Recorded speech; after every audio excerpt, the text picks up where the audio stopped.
We are the time travelers, three architecture enthusiasts who stepped out not just to travel, but to discover how India tells its story through space, stone, and structure.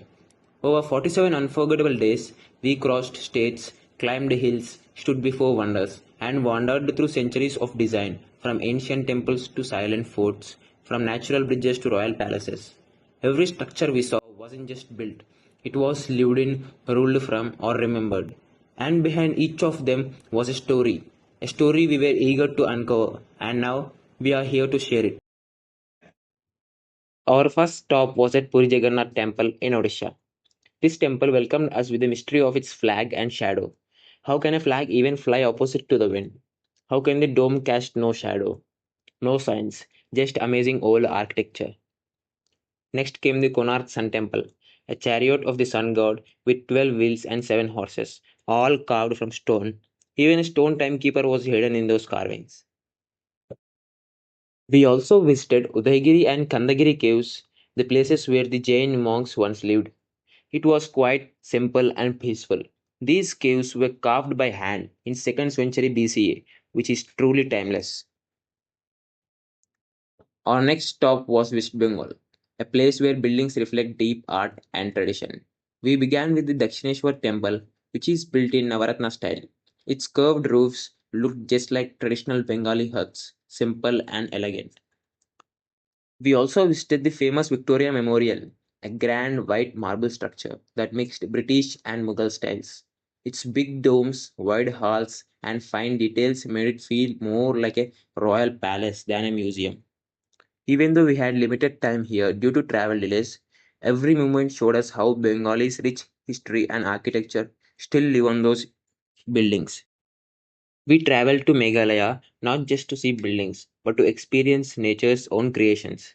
The living root bridges of Malanong weren't built, they were grown. Each root took years, even decades, to grow across the streams and form a strong natural bridge. We were also impressed with the man made architecture present here.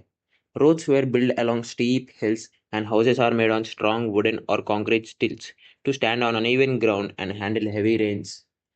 The cliffs, canyons, and stone railings at the Latalam and Shillong made us feel like we were in a place shaped by both nature and the people who live with it. In Ayodhya, the Ram Mandir taught us that faith and skill can go hand in hand. No cement, no steel, just pure sandstone placed with precision. Then came the Taj Mahal. What can we even say? White marble glowing under sunlight, balanced, symmetrical, and built for love. Then we visited Agra Fort. This fort showed the Mughal strength, red sandstone, secret courtyards, and a view of the Taj right from the balconies stunned us. Haridwar. At Har Ki Pauri, the white stone ghats were built for the crowd, for the rituals, for the river. The design wasn't just beautiful, it was practical. The Mansa Devi temple stood high on a hill. Climbing up, we felt the strength of traditional hill architecture, built with care, built to last. At the Golden Temple, we were surrounded by peace all around us. Gold above, marble below, water all around, you just feel something else here. Jayanwala Bagh preserved the pain of the past. Bullet holes on the walls, the narrow entrance, the martyrs' well, architecture that remembers. Wagah border had its own bold style, flags, gates, parade ground, all built to show pride and unity. The Hidimbadevi temple in Manali blended into the forest.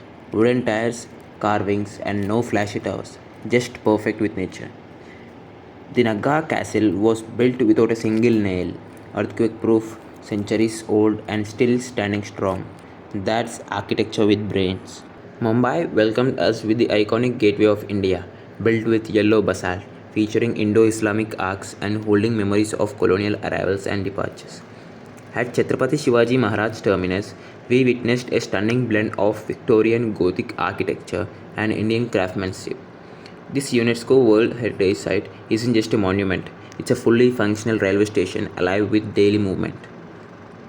The Taj Hotel stood nearby in all its grandeur with domes, arched balconies, and decorative towers.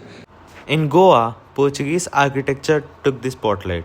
The red basilica of Bom Jesus and the tall Say Cathedral. Inside, gold covered altars and massive bells echoed the past. At Fort Agoda, we stood on old ramparts overlooking the sea, a perfect mix of defense and design. Mysore Palace was a royal dream. Glowing lights, stained glass, detailed doors. Every inch was crafted with pride. Saint Philomena's Church gave us European Gothic vibes. Tall towers, glass windows, and a quiet that stayed with us.